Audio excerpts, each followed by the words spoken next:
Hey, welcome to Everyday Car Guy. Today we're testing a Hyundai Santa Fe, so come along for a ride and let's see what this car is all about.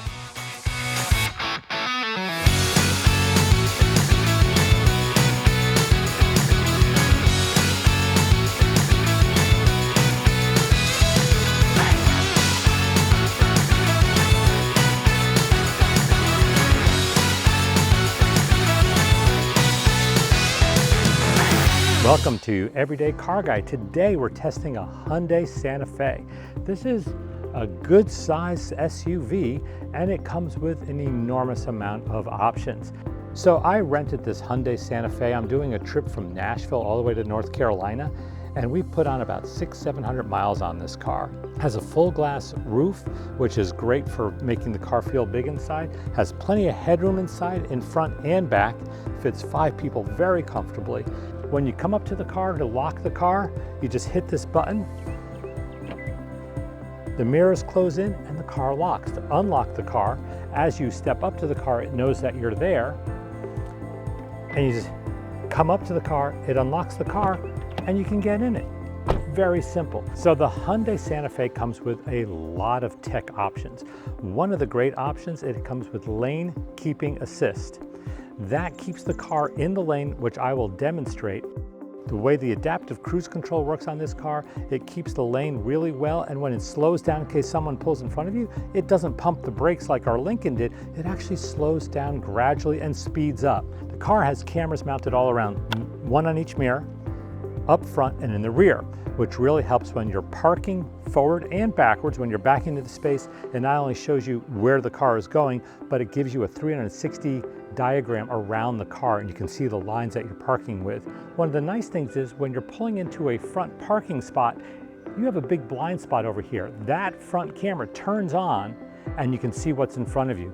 I think Hyundai has some of the best tech going in the market. This car has rear traffic avoidance, so I was backing out of a spot and it noticed that a car was coming before I could see it because there was a van parked next to me, and it actually warned me and stopped the car. We've put several hundred miles on this car. I'm averaging 28 miles to the gallon. This is a big car and it's not a hybrid, so 28 miles per the gallon is pretty good for this size car. Handles 5 people very comfortably and has a very large trunk. Matter of fact, let's go take a look at that trunk now. So you don't need your keys to open the trunk, it opens automatically. And as you can see, you have quite a bit of space in here for luggage. It has these 2 compartments that you can open up, and you can put all kinds of things back here. I guess you could also open it up and put grocery bags in here, and there's a spot over here for more things. The other nice thing about this car is that you can fold the seats down. Very simply, just hit this button and it folds the seats down automatically. And that gives you quite a bit of room. It's 6 feet approximately back here. That's a lot of room. Unfortunately, to bring the seats back up, you have to hit a latch and bring the seats up. To close the door, just hit the button and it closes automatically. So I think we should take this thing out for a drive. Come along.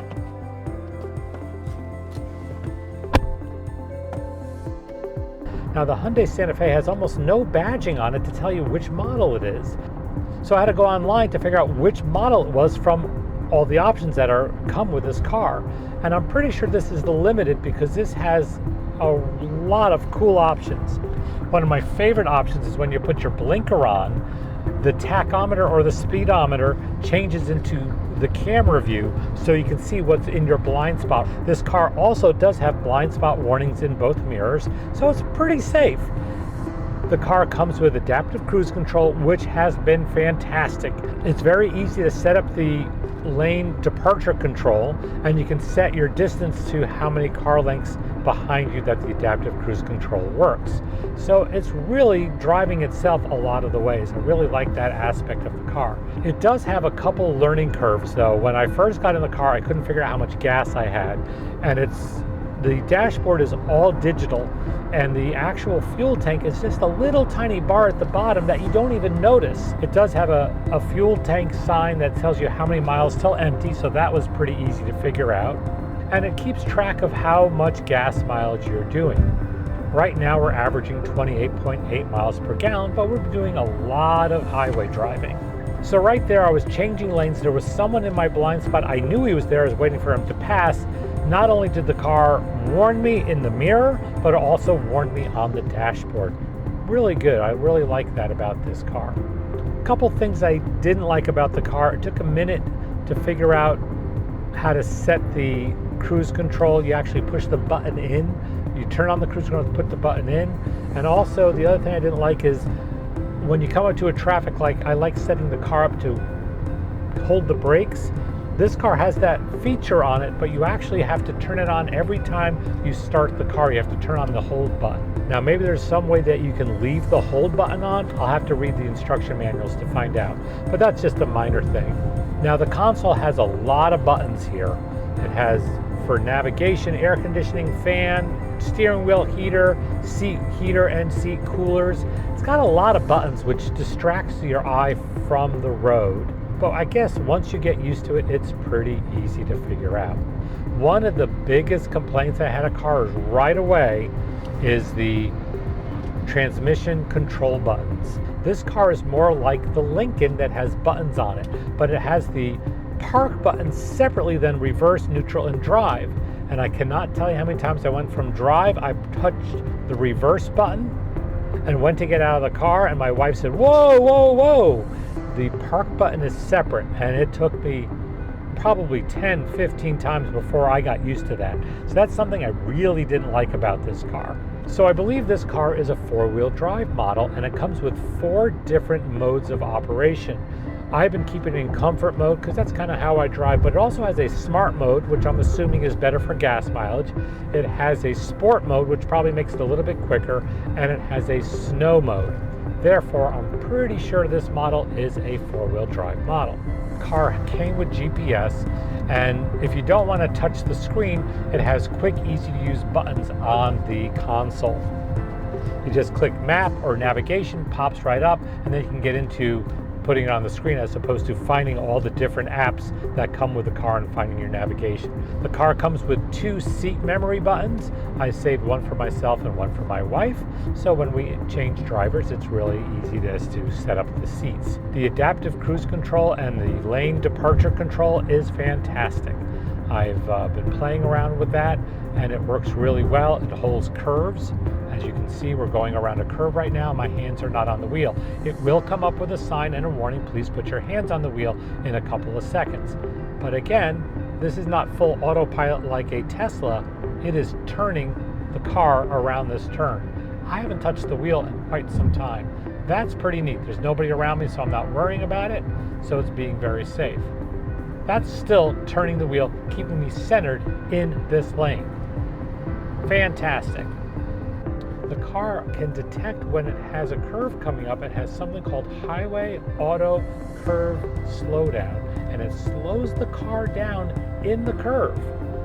Right now I have it on digital speedometer because I like to see what the speed is, but you can change it to different modes. I can put on a compass, I can check whether I'm 4-wheel drive or 2-wheel drive, and I can also keep it in lane control, and it can show me how distance is and how it's doing in the lane. On the highway, the car handles very well. It's got a very smooth ride. This car is supposed to come with Park Sense, I think they call it, where you hit a button and it parks. I haven't turned it on yet and figured it out. I'll have to read the book and see if that works. Part of our journey took us through the Smoky Mountains, which were a lot of hills. I was constantly using the paddle shifters to go into low gears to save the brakes and just slow me down going down those hills. On the road with the Everyday Car Guy. We flew into Nashville, Tennessee and rented a Hyundai Santa Fe Limited. Now, I've been to Nashville many times to produce country music videos for people like Brad Paisley, Toby Keith, Martina McBride, and many others, so I know a lot of locations in town, but I've never come out as a tourist. Had a lot of fun showing my wife all around the city, from walking over the pedestrian bridge and hitting some honky-tonks on Lower Broadway. If you're a country music fan, you definitely need to go to the Country Music Hall of Fame. I also recommend the Frist Art Museum. The building was originally a post office built in the 1930s with an Art Deco design. One time they had an exhibit about Art Deco cars called Sensuous Steel. The cars on display all were from the 1930s and 40s with an Art Deco style, which really worked with the architecture of the building. If you can, hit the listening room to hear some great music from some local songwriters. It's up close and personal, and you can usually talk to the singer-songwriters after the show. Before leaving Nashville, my wife and I drove the Natchez Trace Parkway, where I filmed many Ford F-150 commercials, and we had lunch in Franklin. On the road to the Great Smoky Mountains, we rented a fantastic condo located right at the entrance to the national park and had some interesting visitors each night. We hiked to the top of Clingman's Dome and rode bikes on the 11-mile Cades Cove Loop. Bike rental is right near the entrance to the loop, next to the general store. Make a note that the loop is closed to cars on Wednesdays, so that's the best day to ride.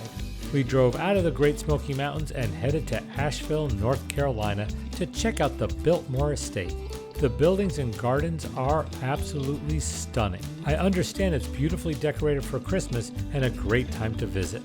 We did wine tasting at the Biltmore and then checked out the town of Asheville. Later, we popped down to Travelers West in South Carolina to visit a cousin, and finally drove to High Point, North Carolina for our family reunion, which I got to test drive my nephew's Jeep Gladiator. Overall, the Hyundai Santa Fe was a comfortable ride, and the adaptive cruise control and lane keeping assist was really useful in our 600-mile trip. At times, we averaged over 28 miles to the gallon, and this was the perfect car for this road trip. I do rate the Hyundai's lane keeping assist as one of the best autopilots, and that's in quotes, that's out there. It rivals the Tesla, I must say. The Tesla I think is great because I put the blinker on, the car changes lanes, but this car is pretty amazing. Its lane keeping assist is doing a fantastic job. Its adaptive cruise control is one of the best I have ever used. On a long drive like what we're doing for hundreds of miles, when you're driving for 3 hours, it really takes a lot of the tension out of the drive. Makes it actually fun. Wait a second, Mark, that sounds like we're in the middle of a forest. What's going on here? Well, this car has some really neat things. It has different sounds that you can put in the background, sounds of nature, a rainy day, calm sea waves. I don't know if I'd really like all this going on. I think this one might put me to sleep. Ooh, how about this one? A warm crackling fire. What is Open Air Cafe? I have no idea what that is. I'll take a latte, please, and just put a little extra milk in that. Oh my God, who would want this? That's a feature I have never seen in any car. This is crazy. It's time for Everyday Car Guy's Report Card. As for comfort, the Hyundai Santa Fe's interior is quite satisfactory. The seats are firm with heated and ventilated front seats and rear heated seats. You sit up high with good visibility and have plenty of legroom front and rear. The material is medium to high quality, and the interior has a very clean fit and finish. The car is a smooth ride, but not as cushy as the Lincoln. At highway speeds, the noise level is pretty quiet. It fits 5 adults well and has plenty of room for luggage. So for comfort, let's give the Santa Fe an A-. Now for performance. I always rate the cars on everyday use. 0 to 60 is the most common performance element since we all need to get on highways. The Santa Fe Limited Edition comes with a 277 horsepower inline 4-cylinder turbo engine. It takes about 6.3 seconds to get to 60 miles per hour, which is an adequate acceleration for getting onto highways. It's an SUV and it handles like an SUV, so don't go racing any Porsches. So for performance, I'm rating the Santa Fe a solid B.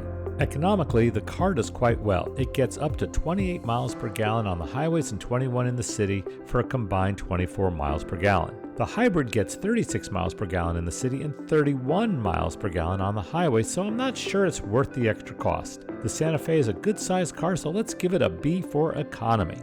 Let's talk about design. The Santa Fe's exterior has sleek lines, aluminum alloy wheels, and a nice fit and finish. The interior is high-tech, has clean lines, good visibility, and also has a great fit and finish. Bonus points for all the fantastic tech in this model. I was truly impressed with its adaptive cruise control and the lane keeping assist. For its price category, the design is top-notch, so I'm giving the Santa Fe Limited an A for design. For value, the Hyundai Santa Fe Limited is a lot of car for the money. As I've mentioned, I was blown away with all the cool tech that comes with the Limited Edition. This is not Hyundai's entry-level SUV, and the Limited is towards the higher end price-wise, but you can buy a base model for just under $29,000. The Limited will set you back just over $40,000, but when compared to other SUVs of the same size with the same options and tech, you would have to pay a lot more. So for value, I'm rating the Santa Fe Limited an A-. Overall, the Santa Fe just squeaks into a combined grade of an A-. Hey, thanks for joining me today on Everyday Car Guy and the test drive of the Hyundai Santa Fe. If you like today's show, hit the like button and subscribe. Until next time, drive carefully.